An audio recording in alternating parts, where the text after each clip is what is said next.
ఈరోజు ఈ కార్యక్రమానికి విచ్చేసినటువంటి మా హానరీ చైర్మన్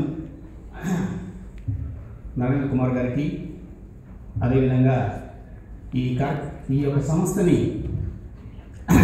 స్థాపించడానికి ముఖ్య వ్యక్తి 6 అడుగుల బుల్లెట్ అమృత్ ముళ్ళపూడి గారికి, ఆయనతో కలిసి మీ అందరం కూడా ఒక గ్రేట్ విజన్తో మిగతా పెద్దలు హాసి మూర్తి గారికి, మన పీస్పాటి గారికి, జనరల్ సెక్రటరీ గారికి, తర్వాత సత్యనారాయణ గారికి, మేడమ్స్ అందరికీ కూడా నమస్కారము. సో ఈ కార్యక్రమానికి సనాతన అసలు ఎందుకు స్థాపించాం, దీని ముఖ్య ఉద్దేశం ఏమిటి? 2018లో ఒక హోటల్లో అమృత్ గారు, నేను, కొంతమంది లైక్మెంట్ పీపుల్ కూర్చొని బ్రాహ్మణులకు మనం ఏం చేస్తే బాగుంటుంది, ఎంటర్ప్రెన్యూర్స్ అనేటువంటి గైడెన్స్ ఇచ్చేవాళ్ళు లేరు, హెల్ప్ చేసేవాళ్ళు లేరు, ఫైనాన్షియల్గా చాలా ఇబ్బంది పడుతున్నారు మన వాళ్ళు, వీళ్ళందరికీ ఒక ప్లాట్ఫామ్ ఉంటే బాగుంటుంది, ఎలా చేస్తే బాగుంటుంది అని ఆలోచన చేసి, ఆ ఆలోచనలో నుంచి వచ్చినటువంటి ఆ సంస్థే సనాతన ఎంటర్ప్రెన్యూర్స్ అసోసియేషన్. ఈ ప్రయాణంలో మీలాంటి పెద్దలు, మీలాంటి బిజినెస్ పీపుల్, మీలాంటి కైండ్ హార్ట్ పీపుల్ ఎంతోమంది ఈ సంస్థలో మెంబర్లు రావడం జరిగింది. ఒక వాట్సాప్ గ్రూప్ క్రియేట్ చేసి వారి వ్యాపారాన్ని మినిమం థింగ్స్లో మనం ప్రమోట్ చేయడం మొదలుపెట్టాము. తర్వాత వెబ్సైట్ చేశాము. రకరకాల ప్లాట్ఫామ్స్ ద్వారా మన మెంబర్స్కి వాళ్ళు చేసేటువంటి వ్యాపారాన్ని అభివృద్ధి చేసుకోవడానికి ఒక అవకాశాన్ని మన ఈ సంస్థ ద్వారా చేయడం జరిగింది. అదొక్కటే కాదు, మన వ్యాపారం అంటే కాదు, మన సమాజంలో ముఖ్యంగా మన బ్రాహ్మణుల్లో ఇబ్బంది పడుతున్నటువంటి పేద బ్రాహ్మణులకి సహాయం చేయటం. అయితే ఒకటి ఉదాహరణ చెప్తాను మీకు. నేను ఎటువంటి గొప్ప కార్యక్రమాలు మనం చేశాము అనడానికి, ఒక రోజున ఒక వాట్సాప్లో ఒక అమ్మాయి మెసేజ్ పెట్టింది, నేను ఎంబీబీఎస్ చదువుతున్నాను, నాకేమైనా ఆర్థిక సహాయం చేయండి అని చెప్పేసి.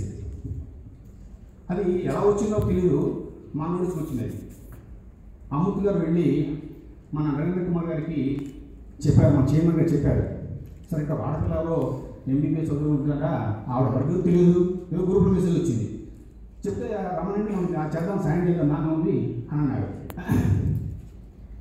Can you believe it? ఒక ఎంబీబీఎస్ ఆడపిల్లకి, చదివేటువంటి ఆడపిల్లకి మన సంస్థ చైర్మన్ గారు నరేంద్ర కుమార్ గారు పిలిచి 5 లక్షల రూపాయలు, 1 కాదు 2 కాదు, ఆర్థిక సాయం అందించారు.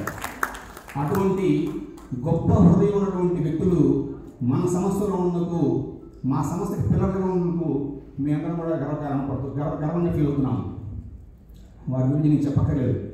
నరేంద్ర కుమార్ గారు చాలా క్యాజువల్గా ఒక హిమాయత్ నగర్ హోటల్కి మేము పిలిచేవారిని, అయ్యా మీ కార్యక్రమం చేస్తున్నాము, అప్పుడు సరిగ్గా మహారాజు కనపట్ల వచ్చిన హోటల్లో హిమాయత్ నగర్ మీకు గుర్తుందో లేదో, ఒక 10 మంది 15 మంది కూర్చున్నాం, ఈ కార్యక్రమం చేస్తున్నాం సార్, మీరేం పెడుతుండాలి, మాకు మీ సహకారం కావాలి, మాకు మీరు నేషనల్ ప్రెసిడెంట్గా ఉండాలి సార్, చైర్మన్ ఉండాలి సార్, మీరు అనగానే ఎస్ అని అంగీకరించినటువంటి పెద్ద దాత, పెద్ద హృదయమైనటువంటి వ్యక్తి మాకు చైర్మన్గా ఉండటము మనందరికీ, మన బ్రాహ్మణ కమ్యూనిటీ మొత్తానికి చాలా గర్వకారణమని నేను ఈ సమావేశంగా చెబుతున్నాను. అంతేకాదు ఎంతోమంది ముందు పెద్దలు, అనంతాలయ శర్మ గారు, వారు రాలేదు ఇక్కడికి, వారు చాలా పబ్లిక్ ఫ్రాడ్లో చాలా తక్కువగా పడతారు. మనం వీళ్ళు అడగగానే అయ్యా మీ కార్యక్రమం చేస్తున్నాము అనగానే అలా గల్లపెట్టలు తీసేసి ఇదిగోండి 1 లక్ష తీసుకోండి, ఖర్చు పెట్టండి మన బ్రాహ్మణ కోసం. మళ్ళీ 6 తర్వాత మళ్ళీ మన అప్పుకి వెళ్తాడు, అయ్యా ఈ కార్యక్రమం చేస్తున్నాం సార్, మళ్ళీ తక్కువని 1 లక్ష రేట్ చేస్తాడు, రిసీవ్ అడిగి ఏం అడగడు, ఫోన్ తీసుకోండి అంటాడు. అటువంటి గొప్ప దాతలు ఉండటం వలన ఈ సంస్థ దినదిన అభివృద్ధి చెందుతూ మనందరం ఇవాళ ఒక స్టార్ హోటల్లో ఈ 6th యానివర్సరీ పెట్టేటువంటి భాగ్యము వారి ద్వారా మనకు కలిగింది. ఇది ఇలా జరుగుతుండగా అన్ఫార్చునేట్లీ మీకు తెలుసు, కరోనా ప్రభావం పడింది మన ప్రపంచం మీద. కరోనా వచ్చి ఏం చేయాలి? ఎంతోమంది బ్రాహ్మణులు ముఖ్యంగా పౌరోహితులు నానా ఇబ్బంది పడ్డారు. అప్పుడు ఆ టైంలో మన మిత్రులందరూ మన సభ్యులందరూ కలిసి ఈవెన్ కన్ఫ్యూ పాస్ తీసుకో అలాంటి పాస్ ఇచ్చాడు. ఆ బయట వెళ్ళాలని చెప్పేసి పోలీసు వాళ్ళకి పాస్ తీసుకొని